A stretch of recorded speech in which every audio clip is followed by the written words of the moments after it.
Hey guys, welcome back for another episode of the Suited Shootist. I'm going to be doing something a little different this week. This is honestly just kind of my way of saying thank you to 511 for the care package that they sent.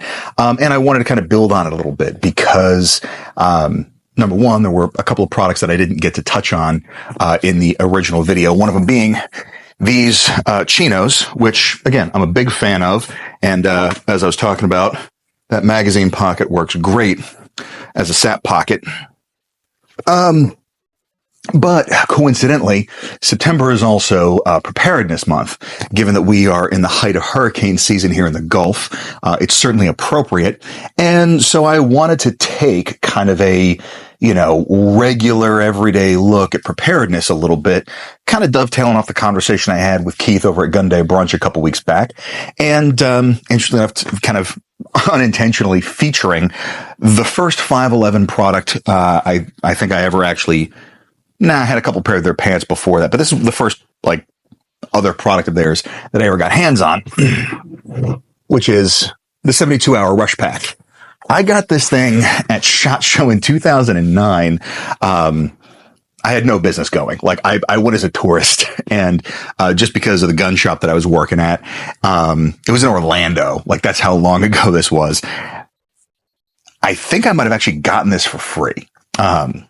So I'm going to assume that I did, but it's gotten a lot of mileage. It's been a range bag. I mean, you can see there's some powder burns on there from using it as a bag rest for some long guns.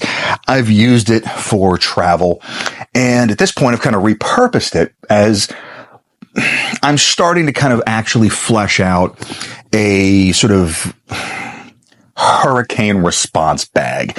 So it's a combination of either get home bag or something that I would also grab in the event that we actually had to pack up the car and evacuate the city. I haven't experienced that since Hurricane Katrina, but I've lived through it once, so there's a possibility that I might see it again. And so I just kind of wanted to go over. I do like this as a functional bag. Now, yes, it's, flat dark earth. It's covered in moly. There is nothing discreet about this. So for me, it wouldn't be an everyday bag by any stretch of the imagination. I would vastly prefer something that was maybe waxed canvas instead of Cordura and in a more neutral color, some kind of slate gray. Maybe I'll pitch that to the guys at 511 and see if there's a possible collaboration there. But besides the point, what I wanted to go over is just kind of taking a look at the stuff I have in here currently and talk about the why a little bit. So first, in one of these side pockets, I just have a trauma kit. So tourniquet, Elias bandage, compression, all the basic trauma hemorrhage stuff.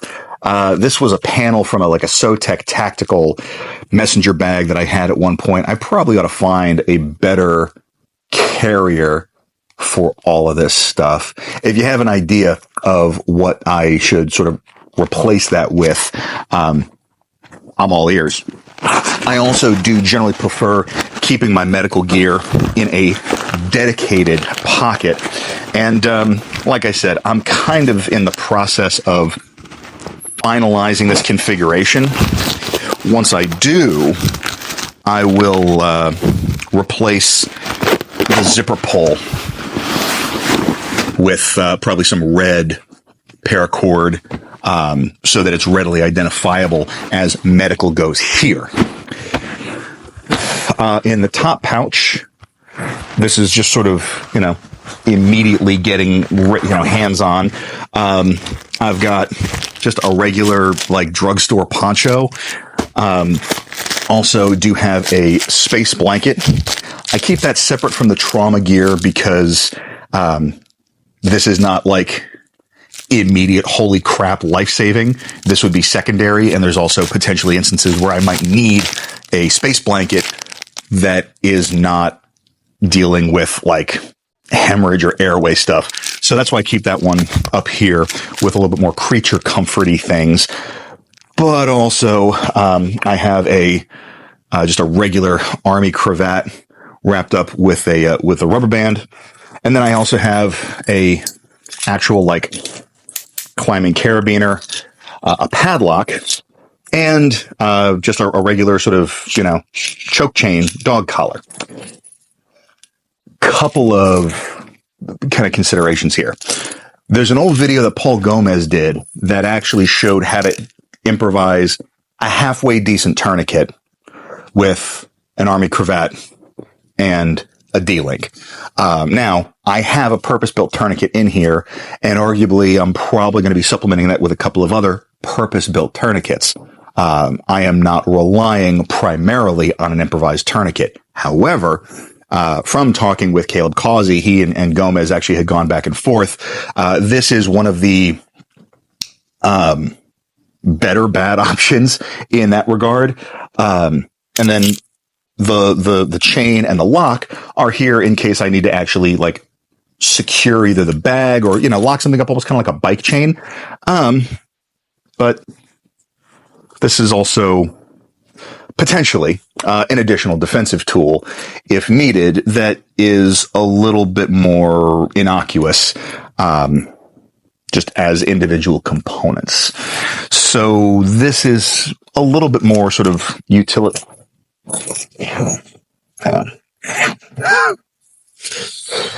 Show you how old this bag is. It's from the LaRue Range Day in 2011. So yeah, I've had this thing for a minute. And no, that was not staged. Like I genuinely forgot that was in here. But yeah, so some sort of environmental / security / medical gear up top. It's one of the things that I like about this bag design is it's pretty well segmented. So you can have a lot of different stuff, and kind of in this other front panel here, as it folds open, don't have much in the back. I've got a lot of space here. In the front section, I've just got a big ol' Surefire, Streamlight that is micro USB rechargeable. So that way I don't necessarily have to worry about managing batteries. I've got some zip ties in here. That's more for like either like very hasty automotive repair or, just having to shore something up. And then I've also got, I guess this is like a sniper veil.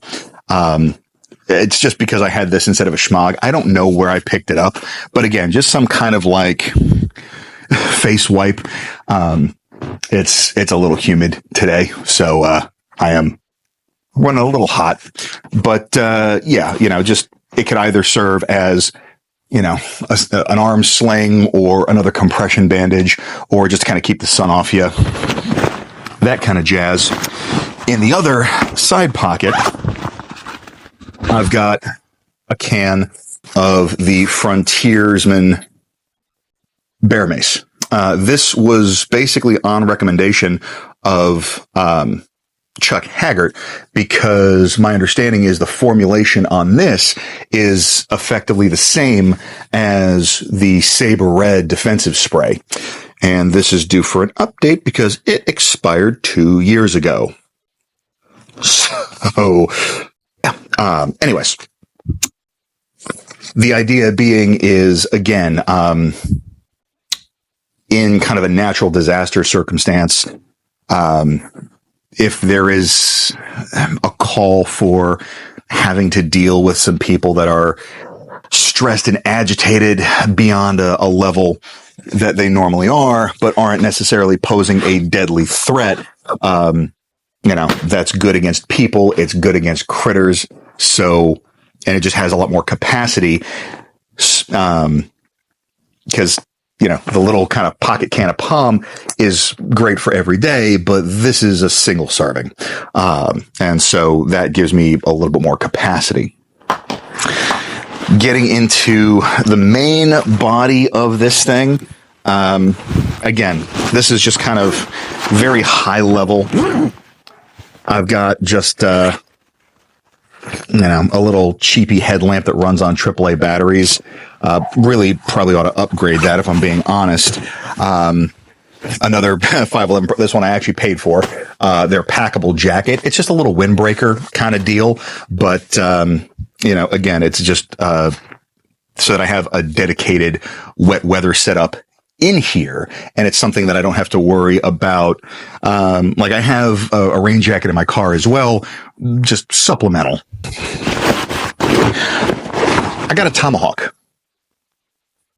I honestly don't entirely know why.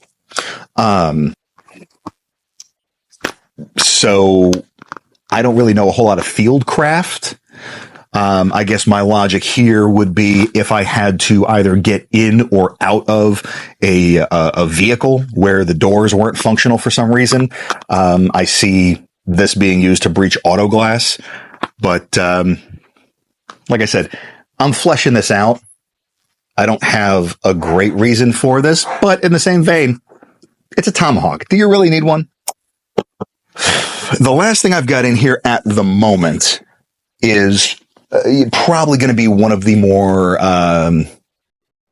thought-provoking, if not controversial, items, and it's this, because periodically you'll hear people talk about like bag guns. I'm not a big fan. Just from a logistical standpoint, because it is now a second firearm that I have to maintain complete positive control over and don't have the ability to secure as effectively as the one that's holstered on my person. So I did some thinking, I did some research, and I was like, okay, how can I come at this from a different angle? This is what I came up with. Not saying it is the best solution, not saying that I'm recommending this for anybody else, but what I came up with was this folding brace from Recover Tactical. And the idea being is that it actually clamshells, this cross bolt comes out and it clamshells around the frame of a regular Glock 19 or 17. And so that then gives you effectively, a PCC chassis, but it's not the same kind of NFA considerations as like the Ronis or any of that stuff. Again, it gives me more stability, more distance, and more capability than I have just with my Glock 19, but without having to worry about the security considerations of a second firearm.